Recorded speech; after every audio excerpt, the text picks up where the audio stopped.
Jay, welcome back. How are you doing? I'm okay. You're okay? Yeah. Yeah, so what brings you here today? What's on your mind? Well, so the last time I came in and saw you, I was asking about my depression, and you suggested that maybe I try some behavioral intervention, and so I've been seeing a therapist. How is that working for you?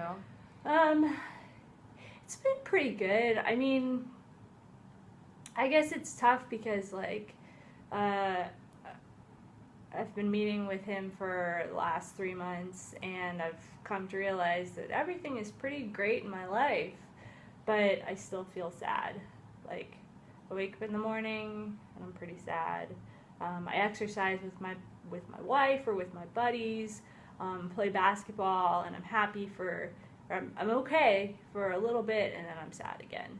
And it kind of like goes throughout the day, and I'm back here to see you because I think I may need something else.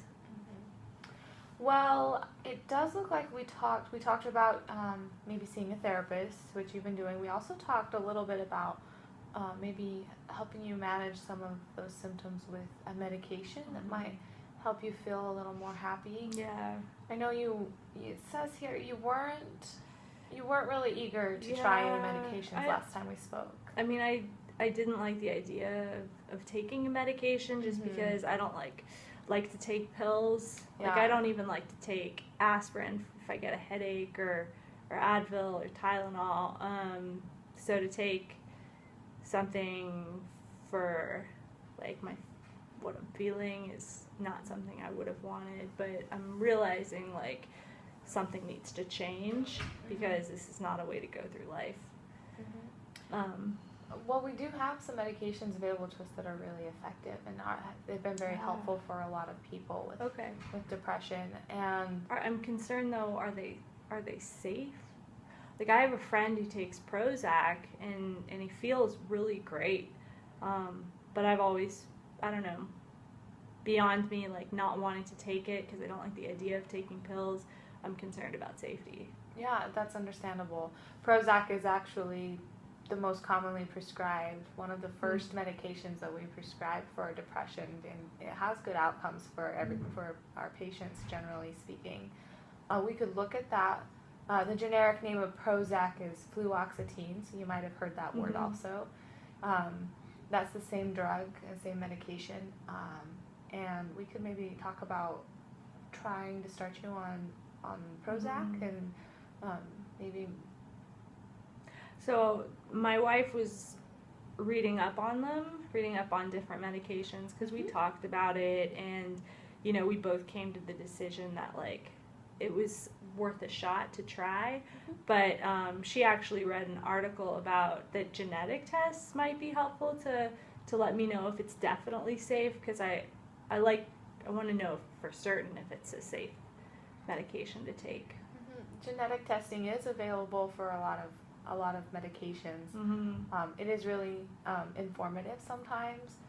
For Prozac in particular, did you hear anything about that? You're worried that it's not safe and you would like to do a genetic test to see if it is? Well, there were a couple things that my wife said. She said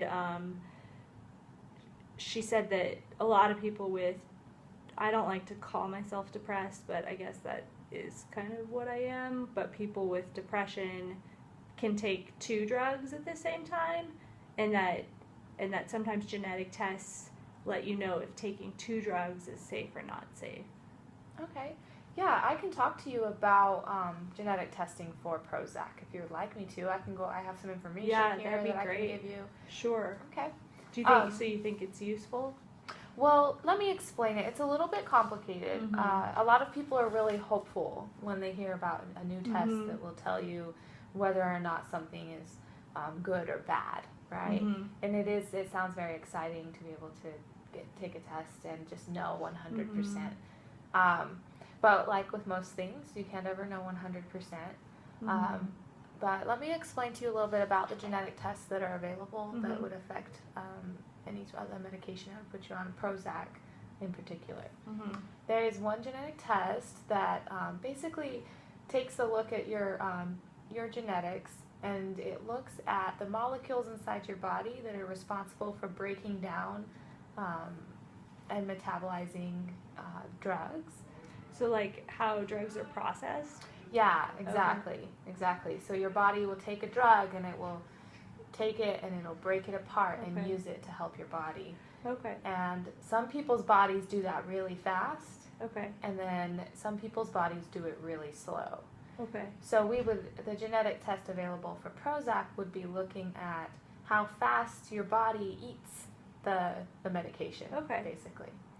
Does that make sense? So whether a drug, so it helps you determine whether something can be toxic or not, or effective or not? Correct. Is that it? Okay. Correct. Because what's important is that we monitor how much drug is in your bloodstream at any given time, so that we know how much to put you on, so that we can get the benefits we want.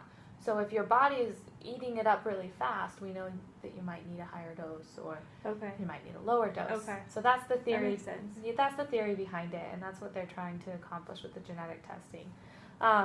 Recently, though, over the course of the last 5 or so years, people have become really hopeful about this genetic test. It looks at... What's it called? It's called, it looks at something called the cytochrome P450 system. That's really complicated, fancy way. Yeah, you hear about it in a lot of different things.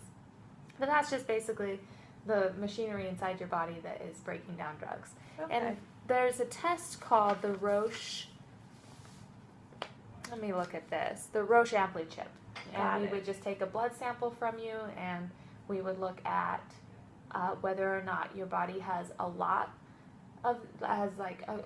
large capacity to break down drugs, or a small capacity.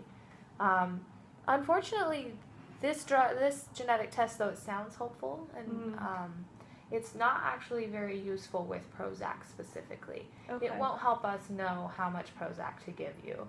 I would need to start you on a low dose, and then we would revisit each other and talk about how you're feeling, and we would actually just alter the dose slowly, depending on how you feel. So like a start low and go slow approach? Right, exactly.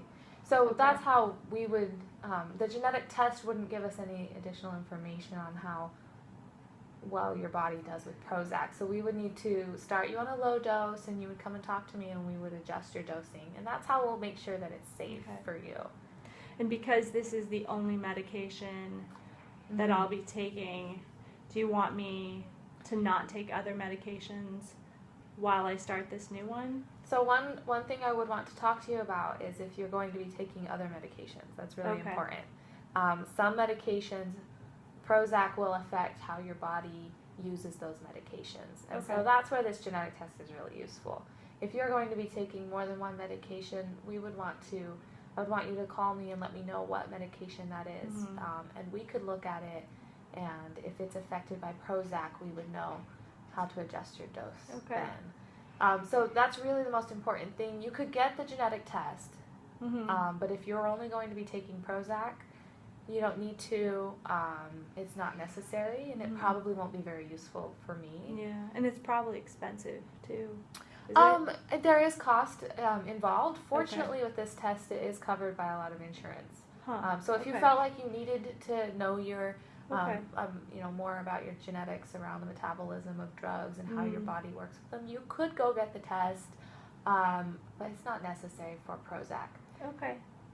But something to consider is if we put you on Prozac and then we need to add another medication, because sometimes 2 medications really is just what helps patients get like the very best benefits from their drugs. I know you don't like taking drugs, but if we were to do that, it's called combination therapy, then it might be useful for you to get that genetic test. It would tell us how, whether your body's eating up the drugs really fast or not. And Prozac can affect that system in your body, and it can decrease your body's ability to process drugs. And so we would want to be careful about any additional medications we give you, because we wouldn't want to give you a new medication and have your body not be able to process it and have that dose be accidentally too high, if that makes sense. It's kind of complex. No, I understand. We would take it step by step. For now, I would recommend that we start you on Prozac or any other. It's a generically it's called fluoxetine. You wouldn't have to choose Prozac. There are 15 manufacturers, so you could choose one that works for your price range and all of that. That's good to know. Yeah. And right now I wouldn't recommend you get any genetic testing. It won't be super useful, but if you come back and you want to, if we decide to do combination therapy, then I might have you get the genetic test, and we can talk about that. All right. Well, I'm going to go talk it over with my wife, but it sounds hopeful. Yeah. So I think that I think a prescription is a good idea. And I have this paperwork here. It's just a little handout, and it kind of describes the processes in your body. You can take it home and look at it with your wife, and you can give me a call or if you have questions. Okay. Thank you so much. No problem. Take care. Bye.